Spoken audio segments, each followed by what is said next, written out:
This episode of St James's Pod is brought to you by Total Supplements.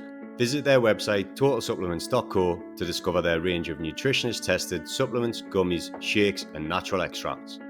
From popular sports supplements like whey protein, creatine, vitamin tablets and powders to mental health supplements such as nootropics and mushrooms, they've got you totally covered. They also have men's health collection offering testosterone support and beauty supplements to keep you looking like your absolute best. I personally use Total Supplements products and I have been using them from before they came on board to sponsor the podcast, so I'm hugely excited to be partnering with a brand that I know and love. So whether you train hard, work hard or take an active interest in your overall health, use our code stjames'pod, that's stjamespod, for 25% off your entire order. The link's in the description. Support the podcast and visit totalsupplements.co now and tell them St James's Pod sent you. And we're back. Welcome to St James's Pod. We're back after the international break, which was a bit disappointing for England fans, but the Premier League is back now, and we're looking ahead to Newcastle United hosting Chelsea at St James's Park. I'm here with Alex and Tom. Guys, did you watch any of the England stuff or not too bothered? Couldn't say I was that bothered about watching any of it, to be honest. Come on, man. 2-0 against Malta when we should be smashing them fucking cricket scores, and then, North Macedonia getting a 1-1. Not convincing. And, I'm still a bit frustrated with Southgate and his team selection choices. So, not that bothered. The only thing they should be giving us a match in is Eurovision. It's like I watched the second half of the Malta game, I want to say, and it was poor. And then I was out on Friday night, so I happened to catch the Macedonia game, and it was woeful. It was absolutely woeful. Absolutely out of ideas, no creativity. The less I see of the football, the better, to be honest. So, as I think most of us are glad the international break's out the way and back to the proper football. Yeah, definitely. It's a weird one as a Toon fan at the minute, because it's like the international breaks are giving us a chance to get these injuries back and give the lads a break that they desperately need. But then 3 days into it, you're like, oh, I want the Premier League back now. It's just such bad football.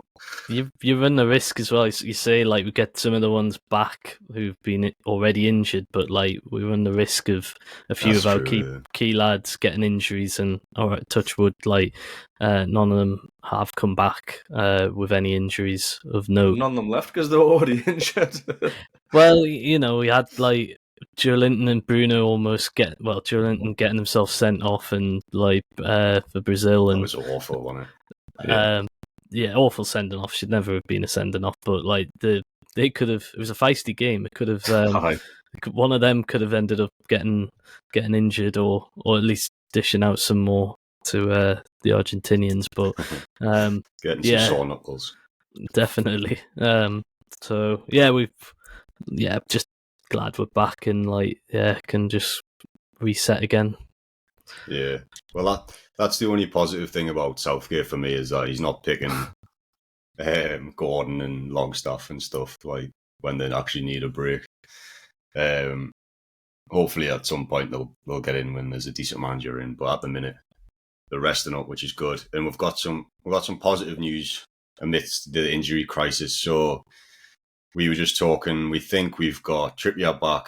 He left international duty due to personal reasons, but he's been pictured training, so he should be fine for Chelsea. Fabian Schär is apparently back. I think he did he come back from international duty, or he just didn't go? Don't think he went in the end. Early, I think. Yeah. So he should be all right. There's mixed reports on Miggy. We've heard that he should be back in contention, at least for the bench. Also, that it might be coming a bit too soon. So possibly Miggy. Isak is slightly more positive. He should be available. Probably won't last 90 minutes, but he should be available to play. And Bruno's back from suspension. So compared to the Bournemouth game, we should be looking in decent shape, except for obviously Hall will be out for the Chelsea due to that being the parent club. But What do you guys make of the injury crisis at the minute? So obviously it got to the point with probably Dortmund and Bournemouth, but especially Bournemouth, that it was just a game too far for the lads who having to keep playing. Do you feel like we can give this, because it's a tough run of fixtures now after this international break, do you think we've got enough to give this a good go, or do you think we're really in trouble due to these injuries? Tough one to say, really. I know you say we've got a tough run of games, and yeah, I mean, Chelsea are starting to turn a bit of a corner, but I would still, again, that on their travels, like, I'm not too sure that they're fully at it. So I would we've like got to PSG, Man U, Everton away, Spurs away, AC Milan. Of Pretty course, tough run. Of course, there's definitely the Champions League games in there, the Spurs away game, Everton obviously with their news as well that came out during the international break of their points deduction, so they're going to be even more up for getting results as well now. So yeah, I do get where you're coming from, but I still think there are there's enough in there for us, despite having this injury crisis of sorts, that we can get the results that we realistically would like to get from that run. But yeah, we are. I mean, it did look like in that Bournemouth game that it was just the lads were just completely shattered. Like Longstaff especially looked like one who just had run himself well into the ground. Like he was the only last man standing from that in that midfield area. It was a tough watch because on another day, I think with the players that we know would go into that first team, I think we would have definitely got something better out of that game. Just not taking away anything from Bournemouth. I think they played really decent as well, and just took full advantage of our tiredness in that game, and just ran us all over the park. But I think if we had our fully fit team in there, we should have got something out of it. But yeah, I don't know. We're in a. It's definitely our toughest spell after the second, third, and fourth game where we lost those games. This is definitely coming in now as our next kind of toughest period that we gotta have to battle through. I mean, you mentioned the tough period. If you look at these fixtures from last season, we won all of them. Man U at home 1-0, Chelsea at home 1-0, Everton away we won, Spurs away we won. Who's to say that we didn't play PSG and Milan in between, did we? They're shite anyways. No, but yeah, you're right. We've got a lot of games and we've got a lot of injuries, but not a lot of them are long term. We should be getting a lot of them back, before Christmas, around Christmas. Hopefully, when the thick run of games come, we're going to be getting a few more faces back, and fingers crossed not pick any more up.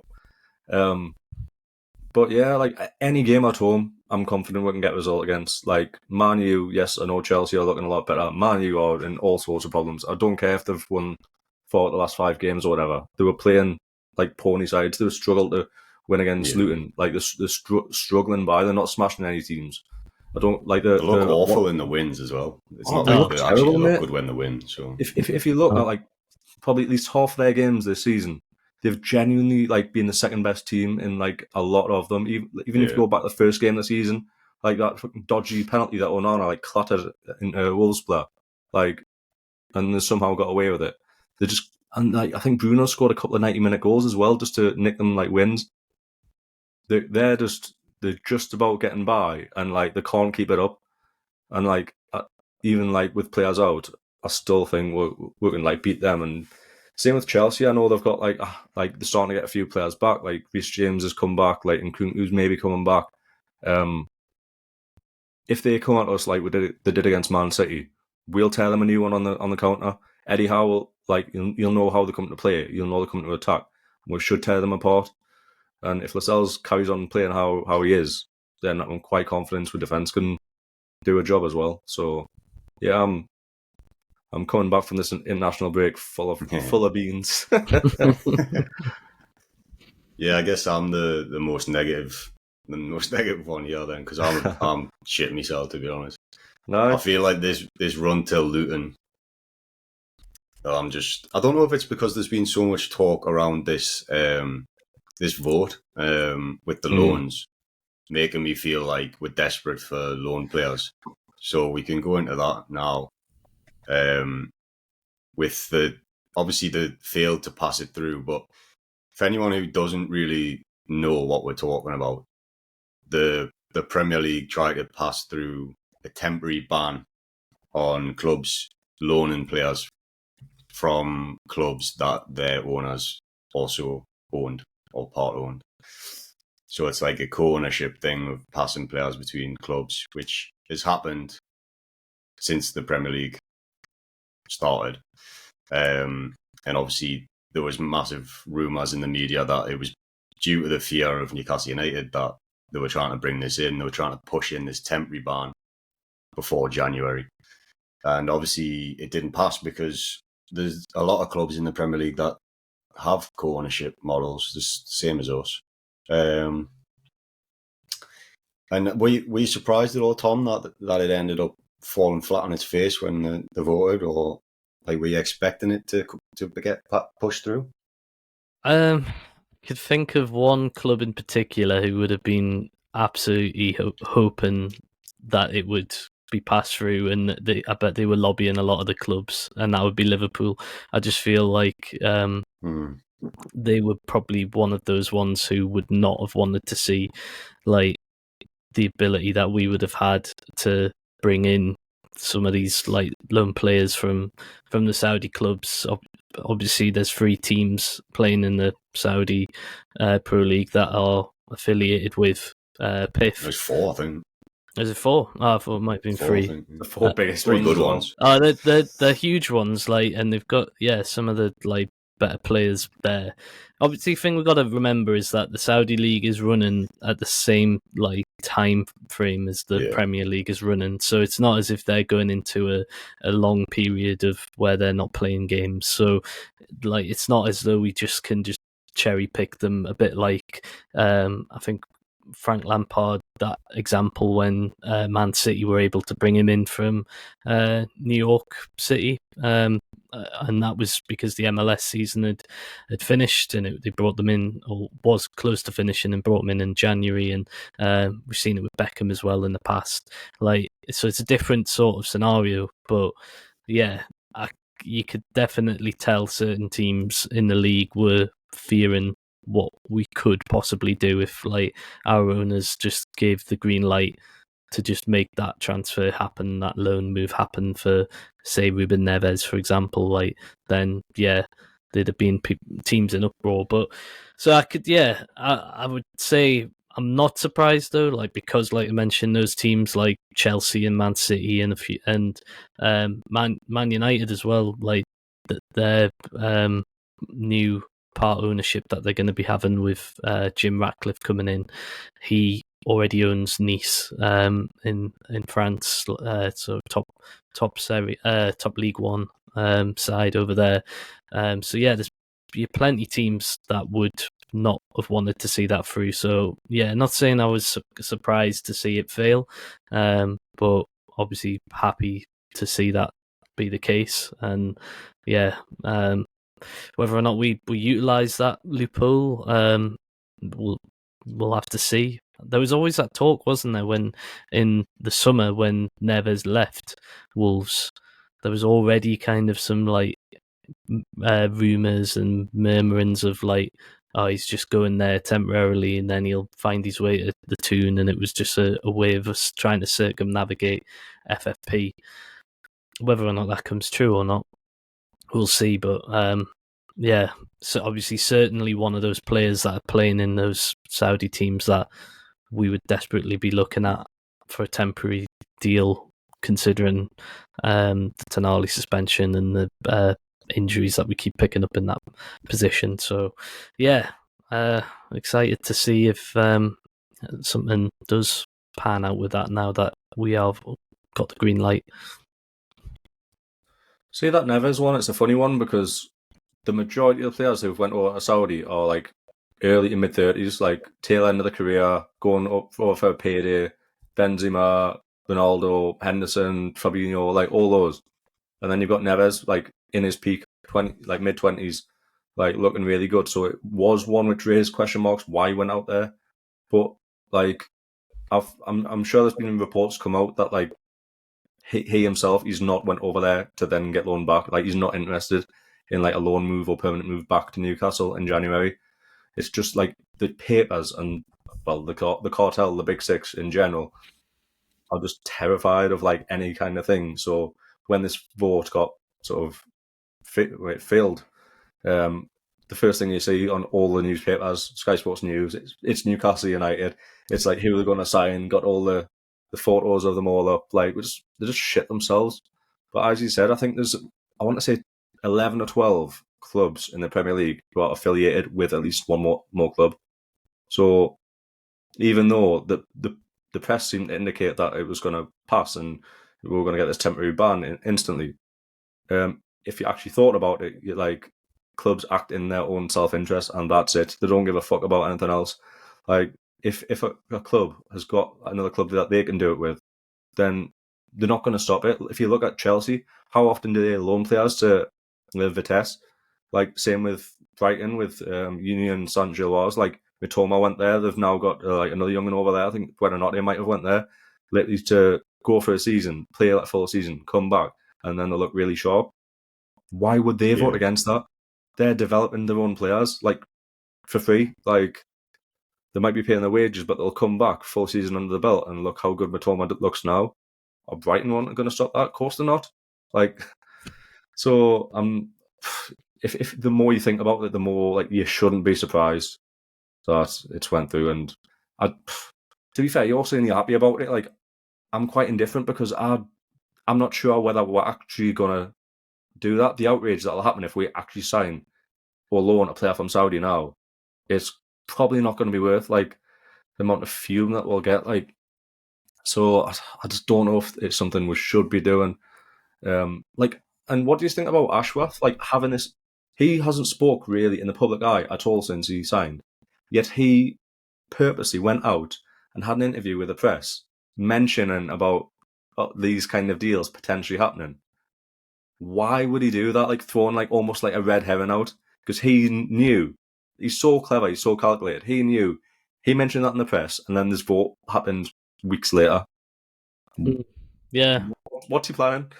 Well, like he's planning something. We don't know, and no one knows. But he's got to be. It's intentional. So where's he going with this? Well, I don't think like we're really interested in loaning anyone from Saudi, to be honest. Yeah, I don't think we are. It actually doesn't make any sense. Like they've only just gone there. Like Neves has just gone there, and it's going to look so bad for their league if they're loaning these big players and then they're straight out the door. And I think if we were, it was probably more like Laporte or something like that we were like wanting to bring in than Neves. Like the whole thing's just been more media than anything else. But I think what it did do was make everyone realise that there was a loophole where we could just sign like big money players to these Saudi teams and then loan them straight to Newcastle United. Yeah, I think that's like probably more realistically what happened. They realised there's no like FFP over in Saudi, so like there's just a massive loophole there. But I mean, it's not one that's not like just been discovered now. Like it, like Dawes was saying, and like the example I gave, this has been going on for years, like over a decade now, where players like have gone to other affiliates and like found their way back to like the Lampard one especially. Like he left Chelsea, went straight to New York City, didn't go to Man City first, but then ended up like going over there, like and like kind of worked in that way, sort of like the Neves example, like that I was given. But so it's not new, like at all. It's just the fact that I think it's because they signed so many like big names though, like this. last summer. That was like everywhere else. Like China tried to do it for a bit. Yeah. And then with the MLS, they were kind of like the Lampard one's more like it just seemed more organic than like a manufactured thing that was always going to happen. Whereas I think they got worried that these big stars can just go to Saudi for so much money. Like it's ridiculous money that's getting thrown around. Yeah, when they're talking about like 200 million for Salah, like in the last few days of the window. Yeah, no. Yeah. Like, imagine he goes and he gets loaned back to us in January. Like, fuck me. And we don't have to pay a single penny of his wages. No like, he'll pay his wages. Yeah, that would Nothing be on FFP. Yeah, that would be ridiculous. But then I suppose, like, look at the flip side of it. Like, we've sold Maxi to Saudi. Like so we've done it. We've done it the other way, like as well. No, we have, but like, yeah, I don't know. Like, it can work both ways. Like, we can, like, if we wanted to offload like players, like in that way, and just sort of balance books and stuff. Like, if you want to call it that, and yeah, just sort of like money's going in, but like it's obviously just negates itself because owned by the same group. So yeah, it can. I don't know.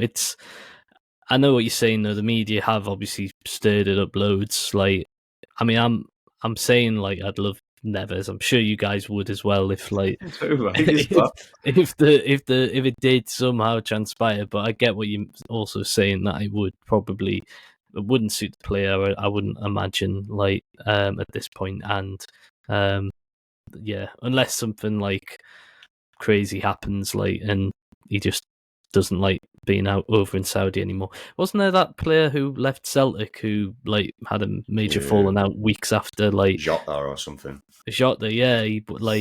There's rumours going around that he's gay, and someone that's in the Saudi club found out basically, so he got pretty much kicked out. Oh fuck! Yeah, I think I don't know how true it is. I'm going to say allegedly in big words. Yeah. Allegedly, that's what happened. But no. I mean, it's not a particularly surprising thing to hear, like, because it doesn't make sense at the time. And then that story. Would you get him in on loan? Yeah, well, yeah. So it could have been made up, but if that's true, then it would completely make sense, I guess. Would you get him in on loan while we've got this Wilson injury, and obviously Isak and Wilson are both struggling to stay fit this season? So. Well, he's a forward player, isn't he? Like, he plays more, I think, from off the wing rather than like as a central guy. But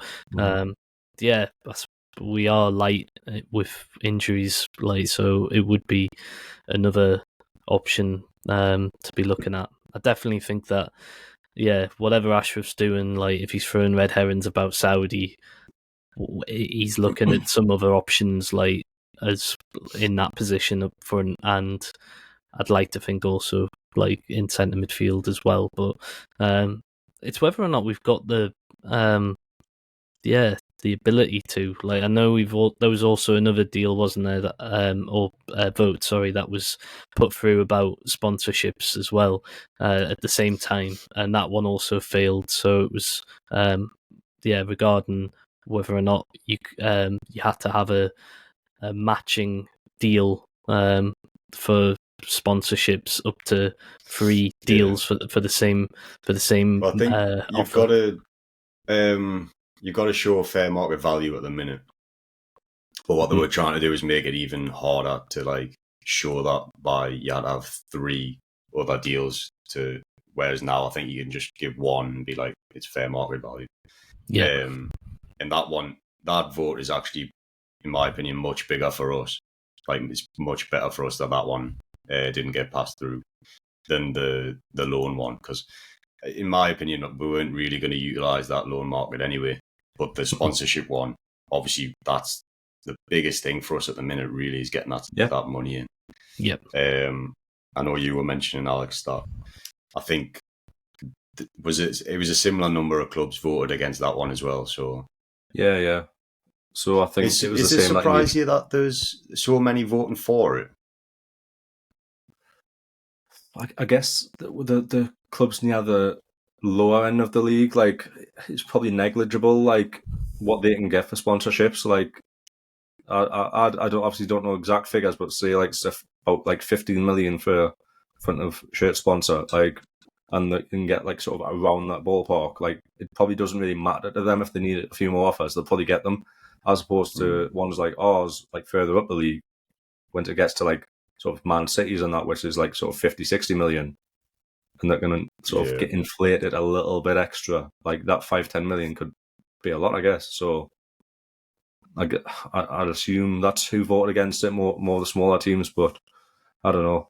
Well, yeah, because it came out this week as well that Adidas have named us in their elite clubs, which don't know what that even means, but we're up there with like Real Madrid and all that for the sponsorship. Just facts, mate.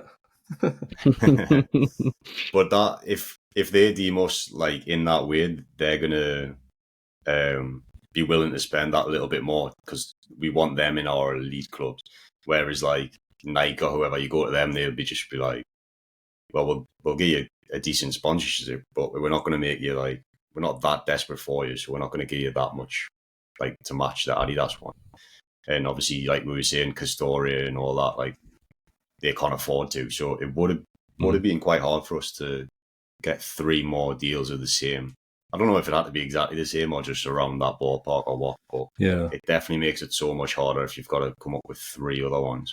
I think they're trying to like stop ones where it's like a manufactured one with a sort of a company affiliated again with your owners, like, and so like Etihad being all over the Man City shirts and Emirates and stuff with Arsenal, like trying to like find ways to, like, for us, I know we're trying our best to utilize the companies within the PIF umbrella, but I think they were trying to also prevent that sort of thing from happening as well. Saudi going absolutely fucking ham on with yeah, just fucking 60 million for you, 60 million for the stadium, the fucking lot.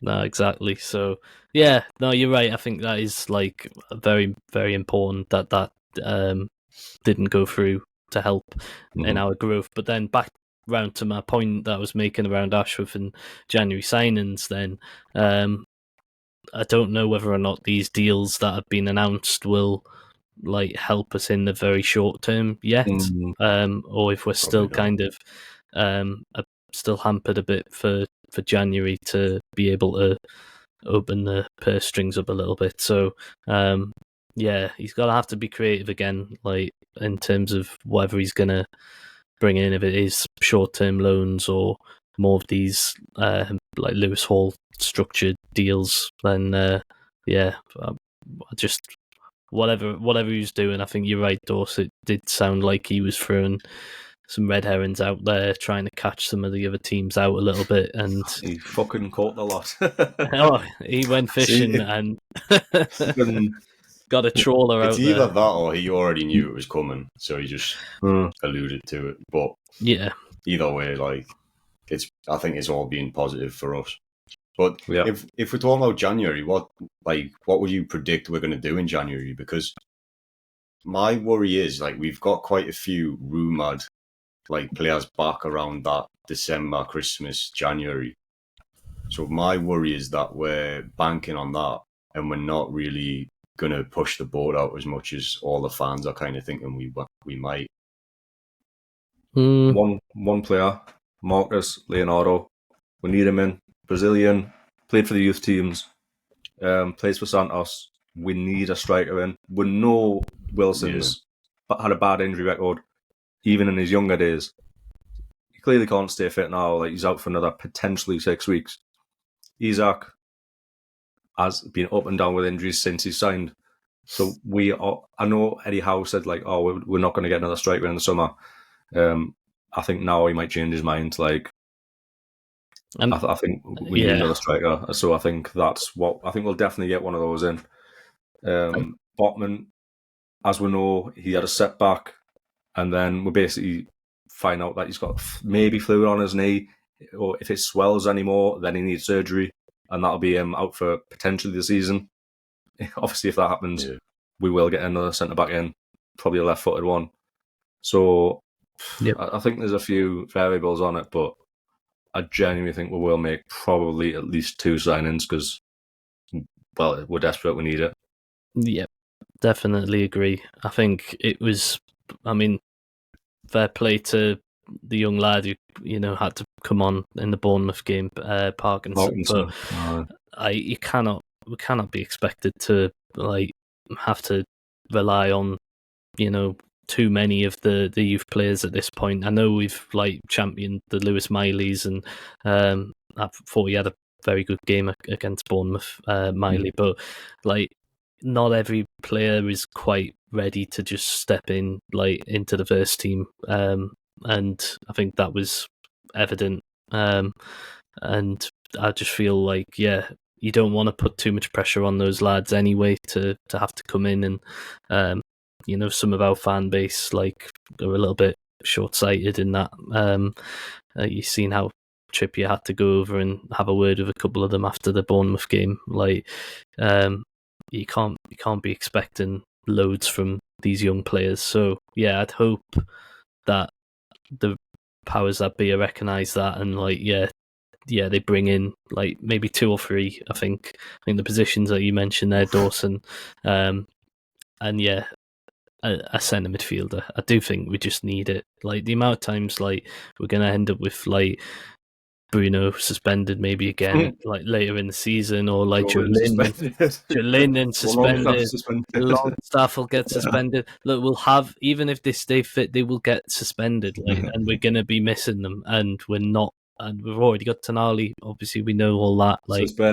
Suspended. So, how many more? With that position, unless we are going to throw Lewis Miley in and just give him his real chance, and Elliot Anderson and those sort of guys. I think Anderson's going to be back around Christmas time, isn't he? So, well, see, that's my worry. Is they're looking more ahead, and the centre midfield players are all actually quite young.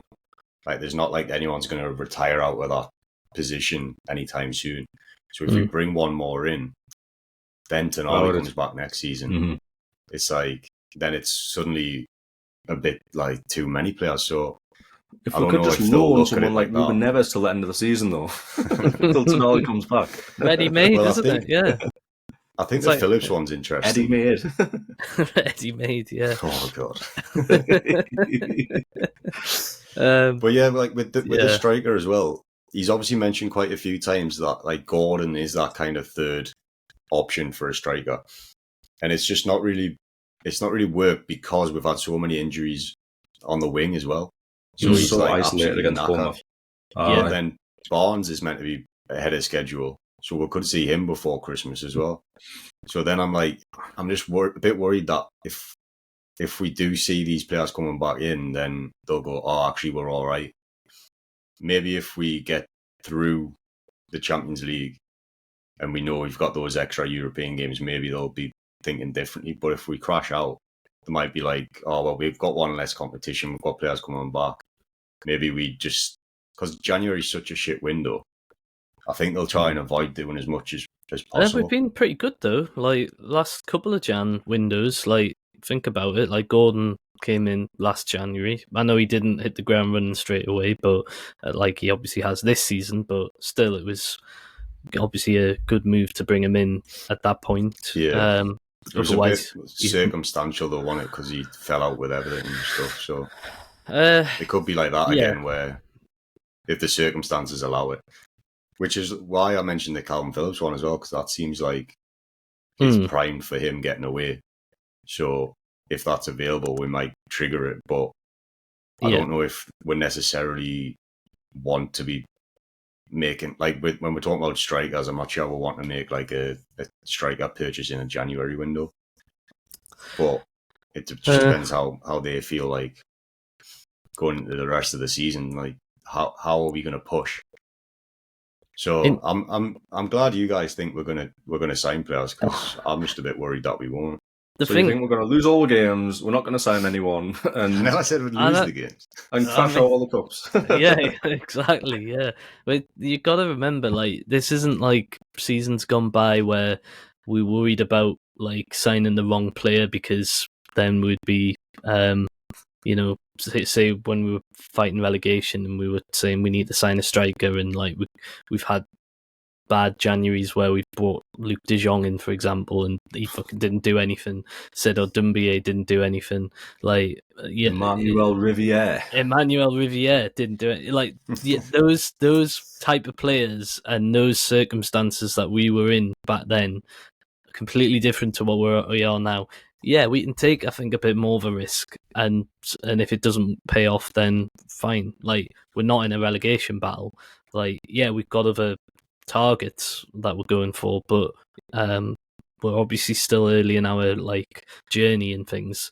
So if we did like sign a dud player, then like fair enough. Like, we proved that like we could offload a player in Chris Wood, like after signing him, knowing that he wasn't going to be part of the long-term future. And yeah, so why not try and bring in somebody again of a not necessarily same type of player as Chris Wood, I'm not saying that, but of the same sort of circumstances like that we brought Chris Wood in for.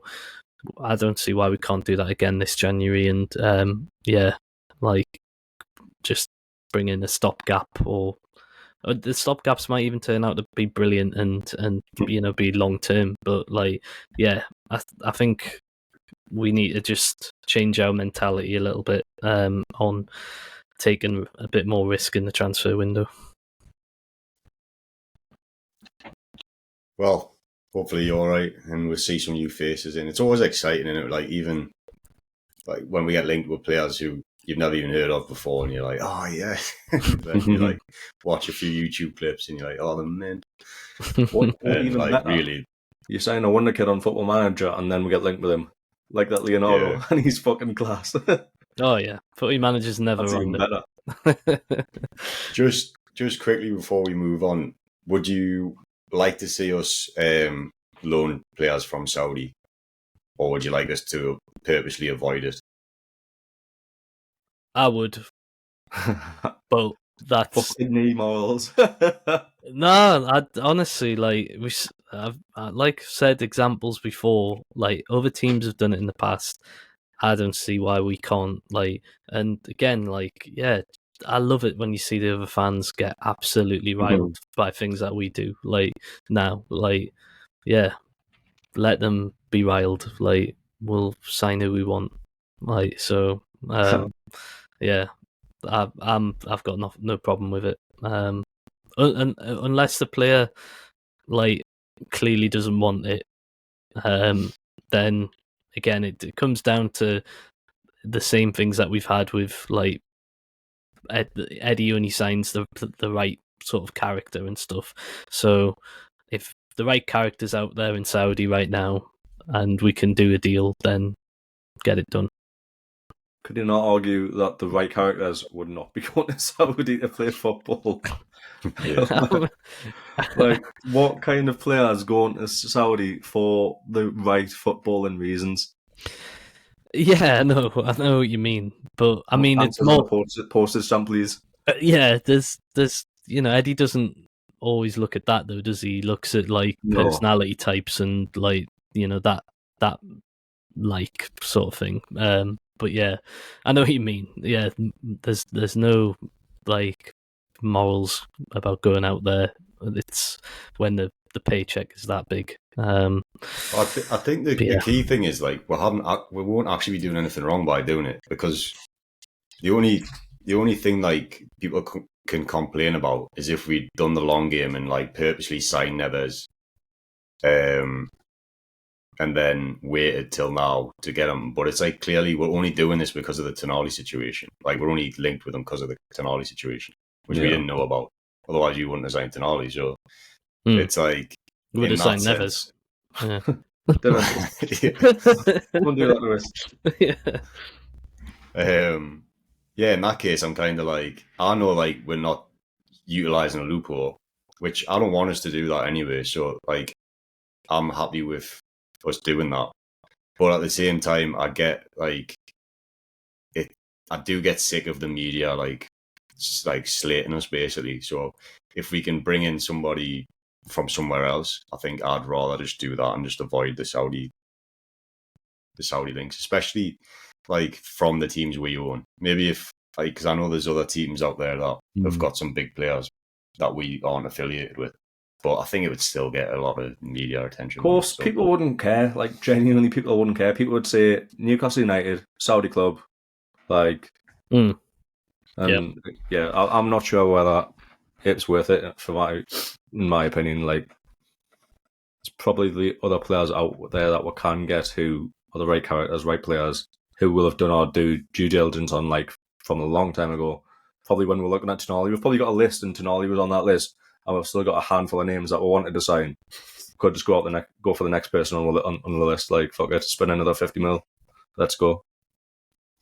Yeah, it'll be interesting to see that list and like how much we've dug into their personal lives since the Tonali situation. Fuck. Checking the bank accounts when they arrive and that. Yeah, definitely. Yeah. Like buying a mortgage. Give us your phone. Let us see what apps you've got.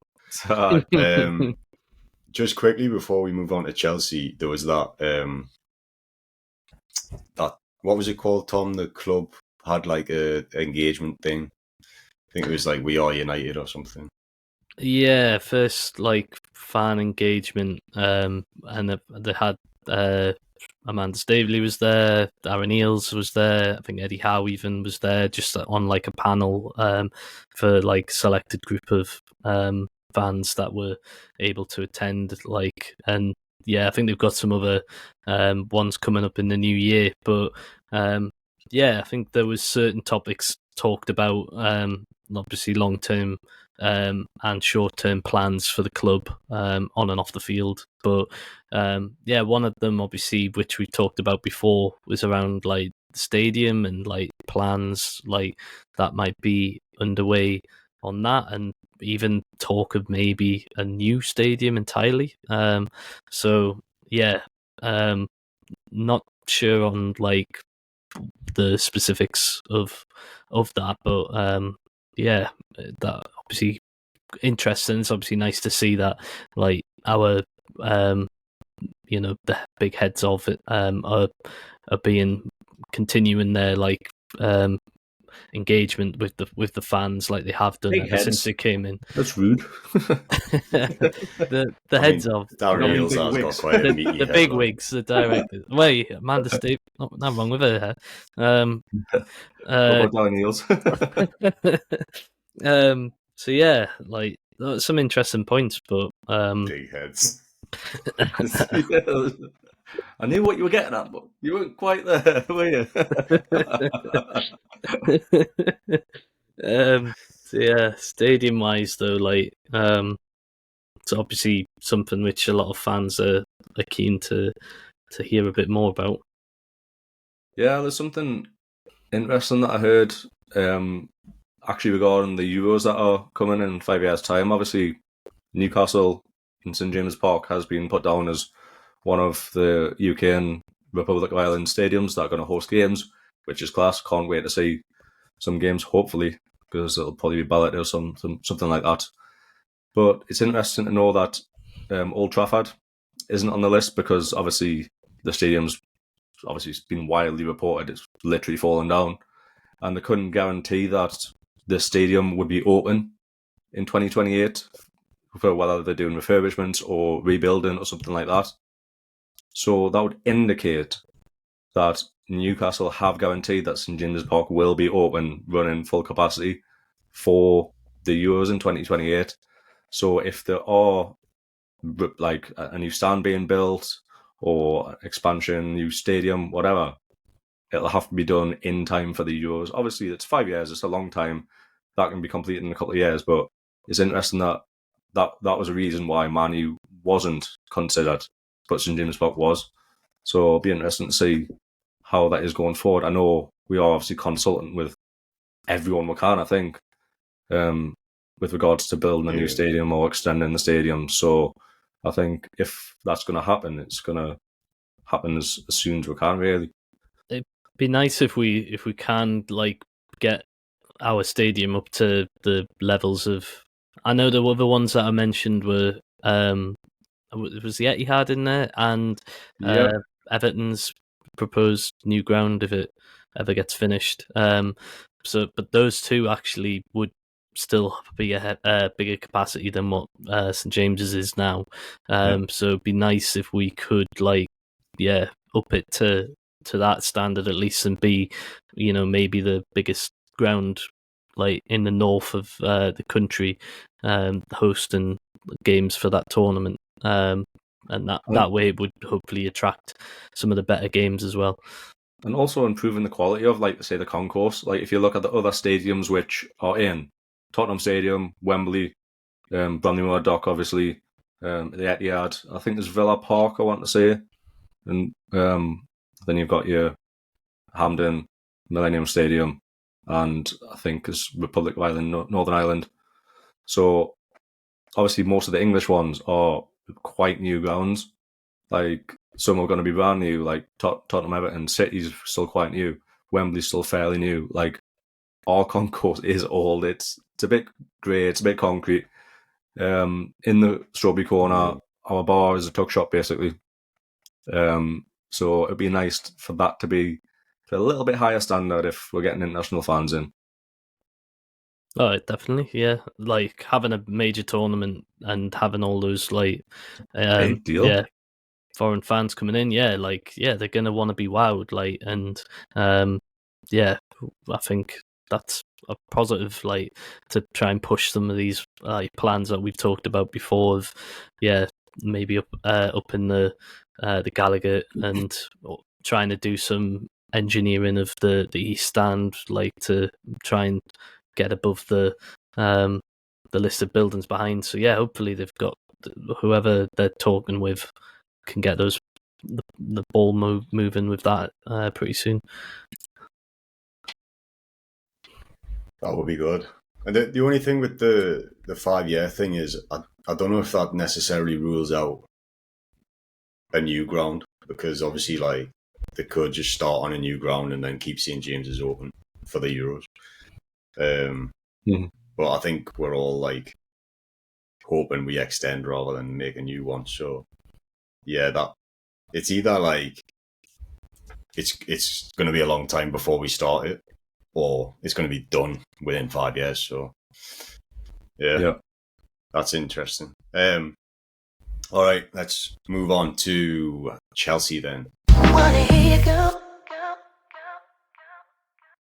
Newcastle United host Chelsea at St James's Park this weekend, and Tom, you mentioned earlier that they've kind of turned a corner with their form. They kind of seem to be finding their feet a little bit under Poch. But that Man City game, it was a great game to watch, but it showed the defence can obviously be got at. And I don't know if you've seen much of Chelsea this season, but I think with Jackson's, was that the game he scored a hat-trick in? It was, wasn't it? Was it Tottenham? Was that the game? No, that was the Tottenham one, which obviously we know the circumstances behind 9 men. 9 men, and it was just even then they struggled to win. It's a funny one because that City game, everybody would have probably expected them to have gotten trounced at home to a really good City team this season, but they just kept going at them. Of course, they were getting caught as well every time, but they just had this never say die attitude, which I think comes with just maybe Poch's just calm them down a bit, lessen their expectations a little bit, and just giving them a little bit more freedom potentially. Obviously, they brought in so many players over the last couple of seasons. Their chemistry is still trying to find its feet a little bit with the amount of new players that are in there, but we're starting to see some of them paying off, ones that were written off a little bit before. I think Mudryk's starting to show a little bit more quality. I think Jackson is very raw, but still he's scoring goals when now like he had a bit of a dodgy start, but he's starting to find a little bit of form in front of goal.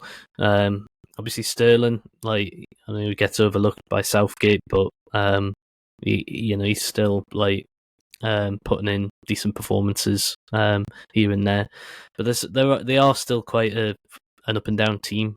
For every good performance that they might have against like the City, they had an awful day against Brentford like a few weeks back, losing that 1-2-0 at home. So yeah, that's where we can strike at that inconsistency, I think. And yeah, definitely if they're gonna play so open, we'll pick them off on the counter with the pace that we've got.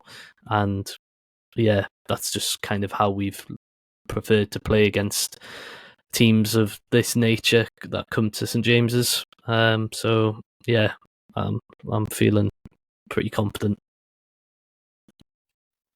Unlike Sam, who's pessimistic, I think we're going to lose all our next games. But no, I think like any game at St James's Park, like we can give anyone a good game. Like I think it'll be an interesting one because obviously usually we'll be on the front foot, like putting all the pressure on.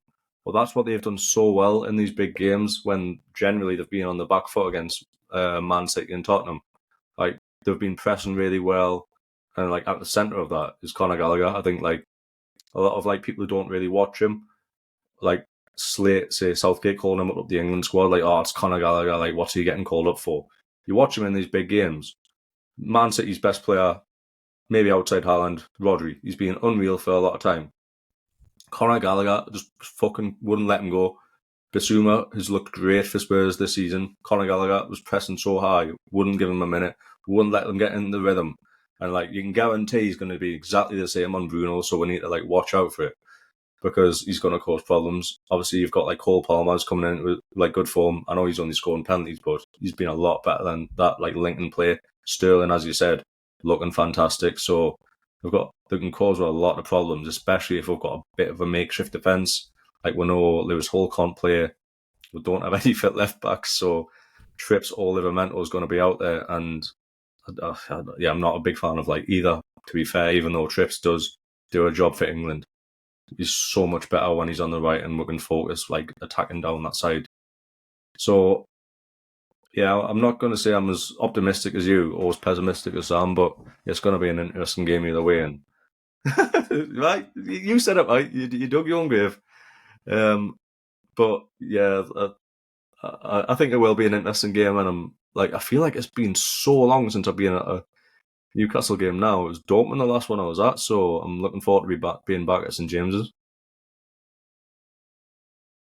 Yeah, my thing was more like that the injuries will catch up with us again after a few games when we're playing so regularly and stuff. So hopefully, like for this one, we should be alright because obviously we're just after the break. Yeah. But the left back situation does worry me a bit. Like, I think I'd probably go with Livramento on the left because Trippier has the last couple of games on the poorer side. So put him back in his favoured position. And especially if Miggy is back, if he can be linking up with Miggy like they usually do. But I don't know, we'll have to wait and see what Eddie says. But I don't know, do you think there'll be any other surprises in the starting lineup for us?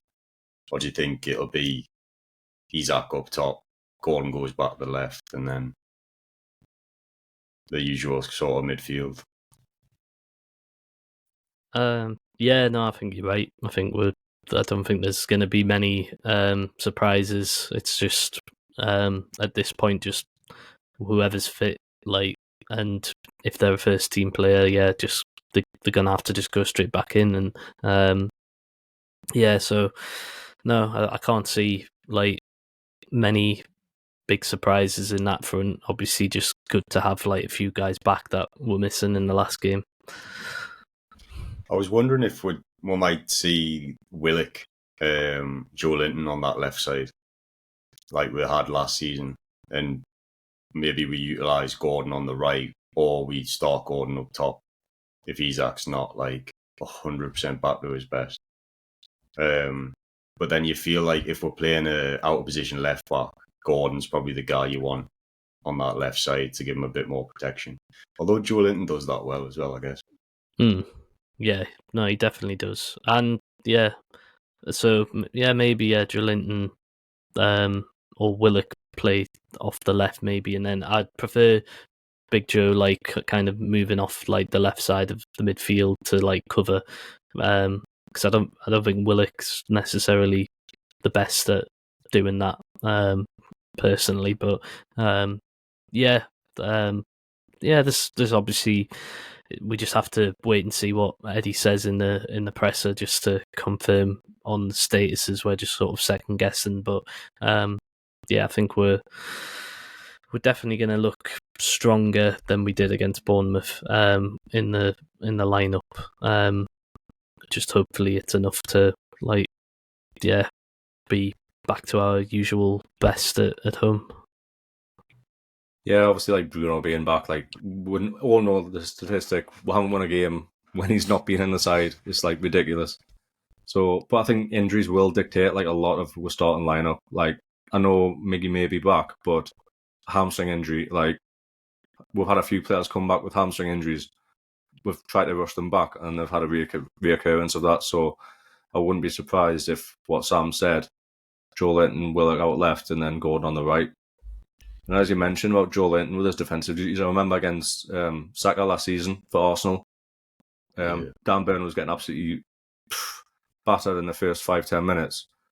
Joe Linton went and helped him out and doubled up on him for the rest of the game and had a really good game and basically completely nullified Saka. So I think I'd be quite happy to see that. Like Joe Linton playing on the left of midfield, Willock a bit higher, and also Willock playing on the counter as well. Like we all know how much pace he's got.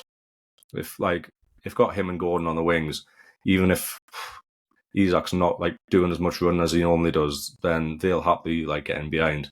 And you know Chelsea are going to be playing fast pace, high up. So yeah, we will create chances, and I think for the rest of the midfield, again, it's just going to be quite simple. Like Bruno, Longstaff, I can't really see any other like way that's going to happen. And then the only sort of two fit centre backs again, Lascelles, Shaw. The squad sort of just makes itself, really, I think. Yeah, the bench is still going to be a bit ropey, isn't it? We'll probably have two keepers on it again, aye. Yeah. It'll be interesting to see how much we press, because if he's actually in the line and he's just come back, he might be told not to do it as much as usual. Yeah. Conserve his energy a bit to try and get him through 90 minutes, or just make sure he doesn't pick up a reoccurrence. So it might actually change the whole way we play. But it's hard to know with the Isak's injury, because it was never really said exactly what it was it? I know didn't he pick it up with Sweden? It was the last international break, yeah. And then I think he's been back like on grass since around the Dortmund game. But obviously we were never going to let him go and play for Sweden with a muscle injury. And I'm not sure what it was, but fingers crossed he's been like chilling, maybe some light training over the international break and get fully fit, because I can't be arsed with him coming back like half fit and then going off again. Like that would just be a disaster for her at this point. Yeah. So I'd rather honestly just not rush him back if he's not feeling 100%. Like, I want to see him sprinting and training before he even touches a pitch. Like, it's just not worth having him back out till after Christmas. Like, when we really, really need him. Exactly. You've seen what it did, like, just even in that very, very short, like, term when he went off in the game against Dortmund at home, like, and how that just completely, like, affected the rest of the game. And if, like, the whole team, like, the performance just completely changed. So we can't afford for him to, like, do that in a big game against Chelsea at home and then potentially swing the game in Chelsea's favour. Like, we just can't risk that. You know exactly as well the anxiety that had like come down from the crowd if like one of our players goes down injured. Like the crowd will just completely there'll be deathly silence, or like people will just be fearing the worst, and then Chelsea will feed off that. So we can't, that's going to obviously be a continuing factor while we battle through these injuries. So it's not just a thing that might happen in the Chelsea game, but like in the other home games to come against Man U and the Milan games and stuff, like that will be an influence for sure. So yeah, for the Bournemouth game, I was out in Manchester, so forgive us if I'm wrong, but I think it was late on in the game. Longstaff went down, and then the camera panned to Eddie Howe, and he was just head in hands. You could just tell he was feeling exactly what the rest of us were feeling. He was just like, "Fuck me, like not another one." He looked like he wanted to spew. Yeah. He just looked like absolutely sick of his life, and I think we could all feel Eddie Howe at that point. Like, I think we'd have already made all the subs as well, and he was just like, "What can I do here?" Like, so that's the last thing we need. Oh, don't want to think about this. no, enough on that. Well, let's segue into predictions then for the Chelsea game. Well, yeah, we don't predict defeats. That tone of voice doesn't sound very positive to me. No. I'm the one who's meant to be remaining positive because Sam's the Debbie Downer over there. So yeah, I am gonna predict it's gonna be. I'm gonna say it's gonna be goals. Like I'm predicting goals on the back of the way Chelsea have been playing recently, but I think we're going to come out on top, and I'm going to say 3-2 Toon. Fuck, See, like, after a 4-4, you're always going to be thinking, like, right, there's going to be goals. Like, we've got a shaky defence. Like, they're not solid at the back. Like, it's going to be end-to-end, and then that'll be like a 1-0. I'll take a 1-0, though. But I'll take a 1-0. Yeah. No, I don't think it'll be like a proper basketball match. I don't think we'll try and turn it into that because we don't have the fucking legs for starters. I'm going to go with a 1-1. I'm going to go 2-1. Ooh. I can't see us scoring loads of goals, but I don't think we'd... See, like, it's tough because obviously they just put 4 past Man City, but I don't see us leaking many goals. At home, we don't tend to concede many at all. Like, yeah, what I was saying with Jackson earlier was like, I know he scored that hat-trick, but he misses bags full of chances. So yeah, no, he does. I guess it depends how he's feeling on the day, but he's not exactly clinical. So yeah, let's just briefly talk about the PSG game as well, because obviously we'll go over to Paris after the Chelsea game, and we face them on Tuesday night, which will be another massive game and a huge trip for the fans. And with this one, with the home game being like arguably the best Newcastle United game for however many years, how are you feeling going into the away leg? Because we should be confident, like we've already beat them, already spanked them. Just because it's in their backyard doesn't mean it should be any different. But obviously the kind of injury situation and the fact that they'll want a bit of revenge does kind of get in your head a little bit. Yeah, it does. I think, the injuries are a massive factor. I think a lot of people have looked at those 2 Dortmund games and just said, like, and been quite keen to then knock us down a peg or 2. Like, yeah, we were outplayed in both games. Maybe we're quite unlucky in the home game, but definitely outplayed in the second. But I think we don't need to prove anything to anybody. Like we took the PSG game as like, yeah, it's a free hit. It's against the top seeded team in the group, and yeah, the night just panned out unbelievably.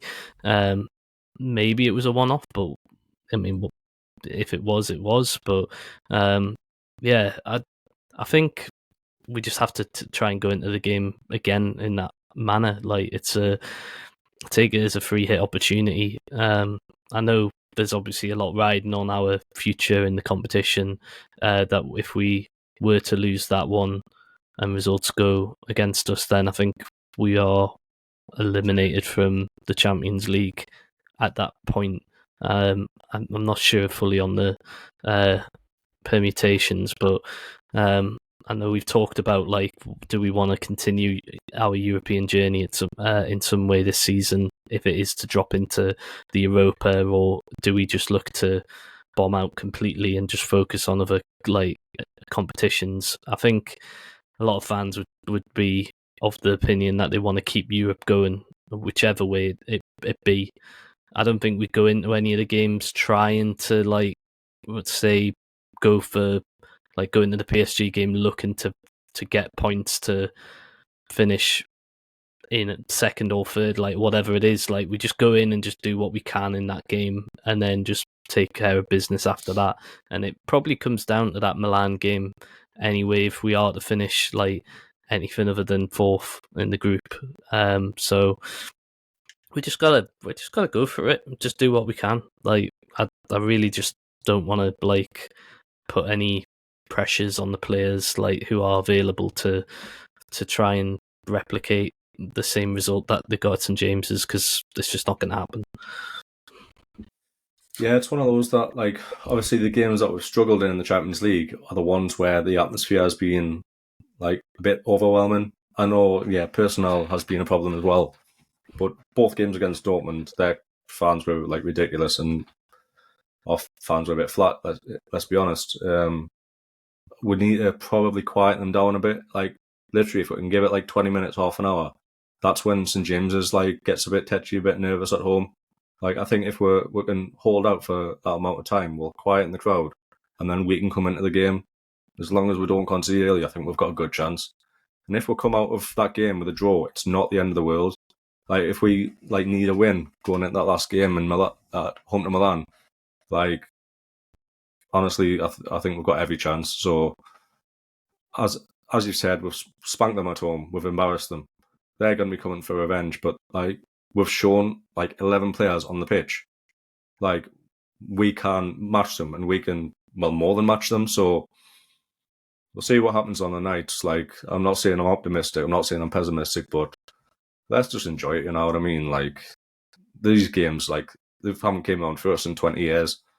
If we can get a result, get through to the Europa or to the Champions League next round and face another big team, then I'd be delighted. If we don't, we've had a good run. We've had a nice little trip to Dortmund. Like, that's it. We'll be back. We'll be back before we know it. Like, I know the Premier League's getting harder, but we will be back. We will get these European nights again, and we're here, well, to stay, aren't we?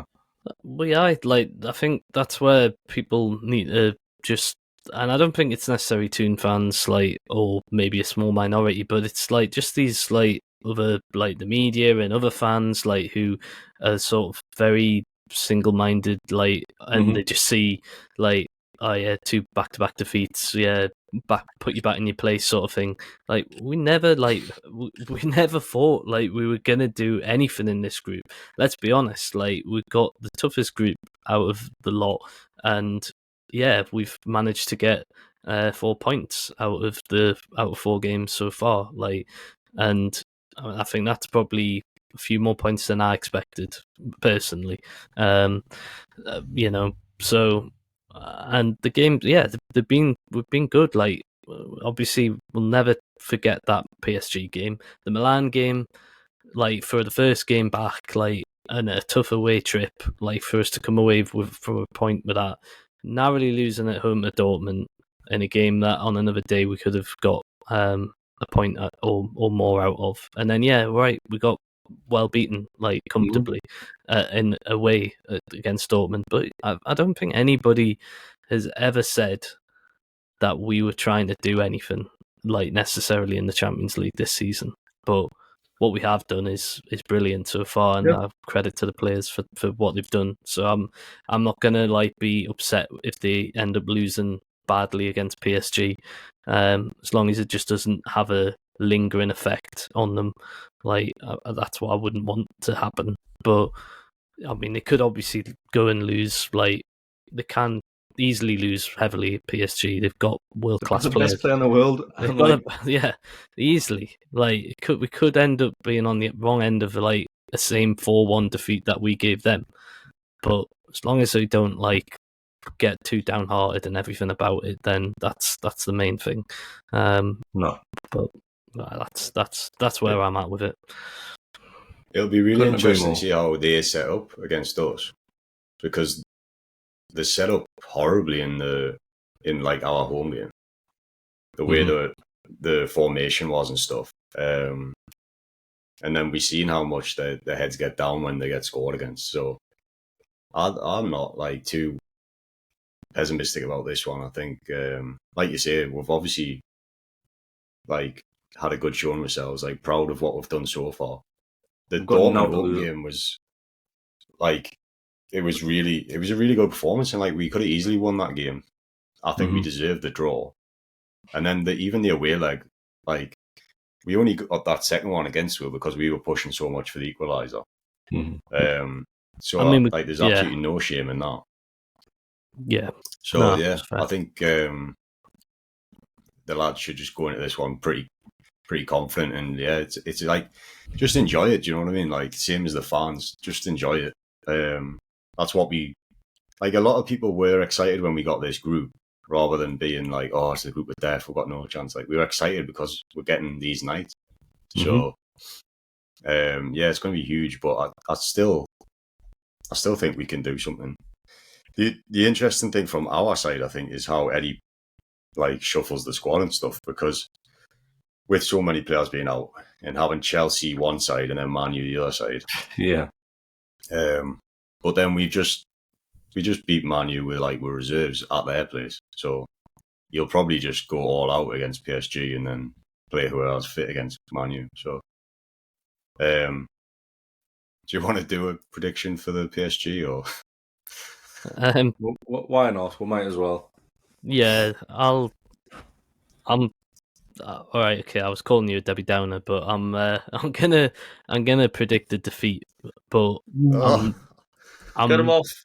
I'm only saying and I think the lads will have put in a great performance even in defeat.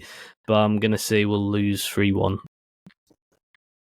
But I think the game will be a good one, and I think there'll be good performances come of it, and I think it'll just be one which, again, just we've seen with the Dortmund ones, it becomes just a little stretch too far. So I think we'll lose that one. I'm going 1-1 again. Fuck Paris, fuck Mbappe, and we've got more money than them. So let's send them packing. Send them to the bottom of the group. That would be fucking tremendous. Paris finishing bottom of the group. Let's go. Imagine. I'm gonna go 2-2. Go on, goals galore. I like it. I think. Well, I think they'll get 2, and then we'll get 1, and that'll send the shitters up them. We'll get another one. Send the shitters up them. Mad. What is the permutations though? If we think about it, and it's too close to fucking call, mate. Like, if we get a draw and still go up, I think if we lose, we'll be struggling. Yeah, I think no matter on the result though, it all comes down to the AC game, whether we get any European football.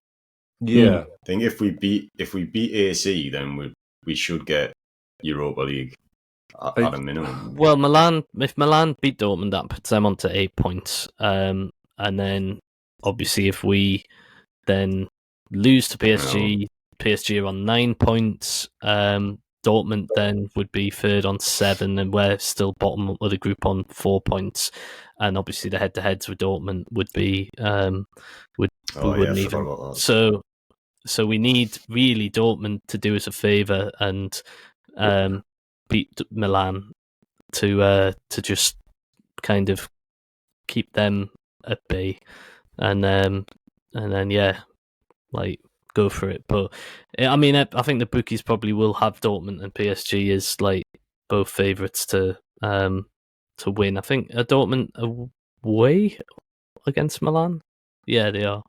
So if we lose and either of those teams win, we're out of the Champions League, but we can make Europa still. So, yeah. We preferably want a draw from them. Yeah. If But it draws all round, no, we it- can make the last game. Yeah, we can't afford Milan to win Yeah. and us to not pick up anything out of PSG because then we're out of Europe. If we lose, we're out, yeah. Yeah.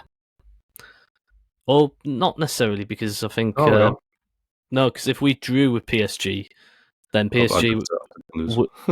PSG would then be on 8 points. We would be on 5, and we could then it would come down to Dortmund having to beat PSG on the last day and us beating Milan, and then we would jump above PSG and we'd finish bottom. If we draw and still go through, if we lose, we're out of the Champions League again.